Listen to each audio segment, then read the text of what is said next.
Right now, the El Paso County Sheriff's Office needs your help finding a missing woman. 41-year-old Jessica Quanaby was last seen last Friday in Colorado Springs.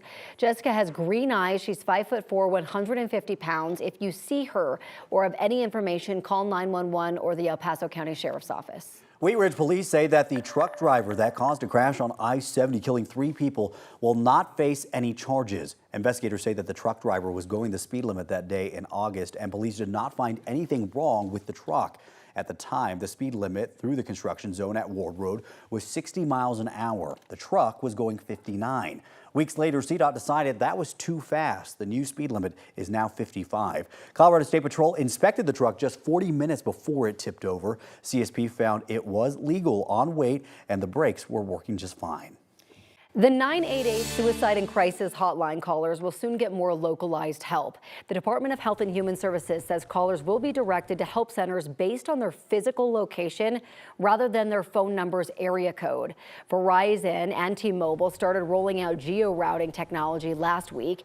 AT&T is planning to begin the process in the coming months. The FCC is also expected to vote on a rule that would require all wireless carriers implement it for 988 calls. The 988 Suicide and Crisis Lifeline provides free emotional support to people in a mental health crisis. It operates 24 hours a day, 7 days a week. Government data shows in the 2 years since it launched, 988 has received more than 10 million calls, texts, and chats. The city of Denver is rolling out a new tool that it says will help people take advantage of public benefits. It's called My Friend Ben. The website takes your information and runs it through a database to see if you may qualify for dozens of public benefits, including health insurance and child care assistance. When you think about in tough budget environments how we can get people access to more services, the idea that we can free up hundreds of millions of dollars of support for Denver residents without spending a single dollar more in the city budget is just the kind of transformational change that we are so excited about. My Friend Ben only screens you to see if you're a fit for benefits. You do still have to fill out the applications yourself. You can use it right now by visiting myfriendben.org. CDOT wants to make sure its staff has a place to rest their head at night. Today, they're cutting the ribbon on a workforce housing in Fairplay. 9 News reporter Courtney Yoon joins us in the studio. And Courtney, CDOT's getting into the landlord game. Yeah, that's right, Corey. The Colorado Department of Transportation has been trying to hire and retain employees who take care of our high country roads for years. Problem is, these areas are some of the most expensive and difficult places to find a spot to live. CDOT already had the land, so it figured why not build its own housing? It cost the department $7.5 million to build 12 single-family homes with 2 to 3 bedrooms. The location is in a critical area, especially if I-70 shuts down by highways 285 and 9 in Fairplay. The land used to be an old maintenance site. The first renters will arrive in October, just in time for the snowy season. CDOT essential employees required to work snow events or highway needs in the area will get first priority for the new rentals, followed by other CDOT employees, Colorado State Patrol staff, and other state, local, and federal government workers. So the most expensive to live is also the place where a lot of our tourism, especially winter tourism, happens. And the busyness of the highways and everything, and the criticalness of getting those cleared.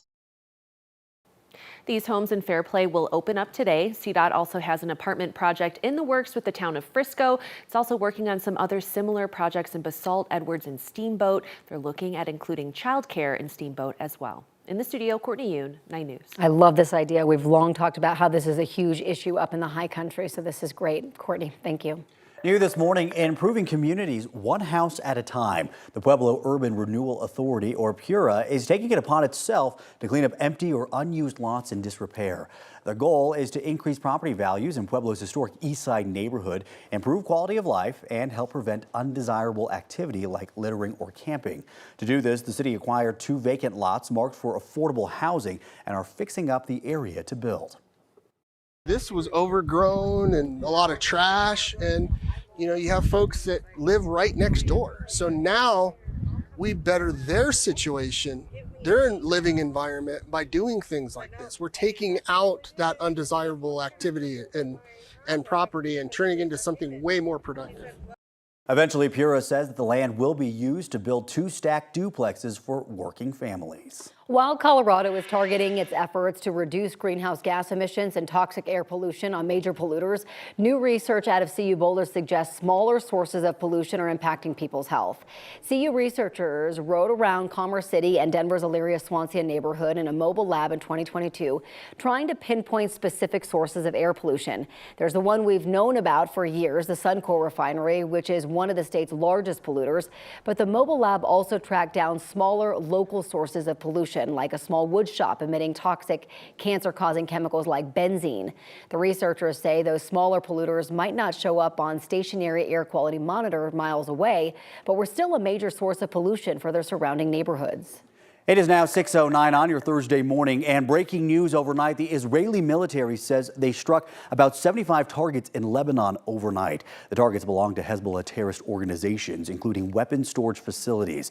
The military added that it was continuing to dismantle and degrade Hezbollah infrastructure and capabilities. Southern Lebanon has been repeatedly struck by Israel's ramped up airstrikes in recent days. Ukrainian President Volodymyr Zelensky is scheduled to visit the White House today. He's expected to make an urgent in-person plea to President Joe Biden and Vice President Kamala Harris. People familiar with Zelensky's plan say that it includes again asking Biden's permission to fire Western-provided long-range weapons deeper into Russian territory. Details are unknown, except that Zelensky will meet separately with Biden and then with Harris.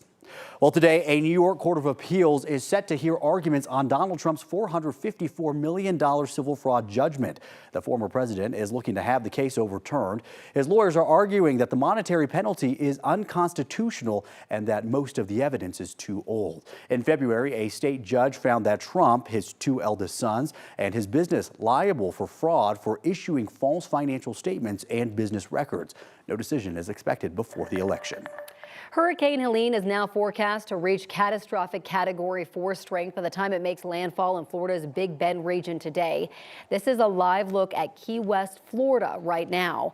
5 states are under emergency declarations: Florida, Georgia, North and South Carolina, and Virginia. The hurricane will be the 4th to make landfall in the U.S. this year and the 5th storm to slam Florida since 2022. Right now, 45 members of Colorado Task Force 1 are set to arrive in Chattanooga, Tennessee. It is the agency's staging point as they prepare to help states deal with the hurricane. Members of the task force will be on standby to help with search and rescue missions and other tasks. Task force is made up of not only, fire departments, but also civilian personnel. We have structural specialists. We're traveling with the doctor. We have canine handlers that are traveling with as well. The men and women on this team are very skilled at what they do. Really important work that they do. The team started the 22-hour drive to Chattanooga last night. They could get rerouted somewhere else by mid-morning, depending on which direction the storm moves in. And that storm, as mentioned, going to make landfall tonight, likely as a Category 4 hurricane. Maximum sustained winds forecast to be in the 130 to 140 mile an hour range. That storm will actually indirectly affect our weather here in Colorado. It's going to reinforce the ridge of high pressure that's producing this hot and dry pattern that we've been locked into. And speaking of hot and dry, today, 91 degrees, likely to be one of our latest 90-degree readings on record for us in Denver later on today. And we could get there again this weekend. I'll have details on that in my full forecast. Erica? Chris, thank you. Right now, we are beginning to see some delays form out on southbound I-25 and Thornton Parkway here. So lanes headed away from us are southbound. We had an earlier crash just about a half a mile up ahead of this camera. It was blocking a right lane and a right shoulder. It did clear, but we're definitely seeing some lingering volume. Then on northbound I-25 and Arapahoe Road this morning, on that ramp getting off the interstate and onto Arapahoe, we still have a crash this morning blocking the right-hand side of that ramp. So that is another thing that is slowing things down. You can see one lane is open, but that right-hand side is blocked off.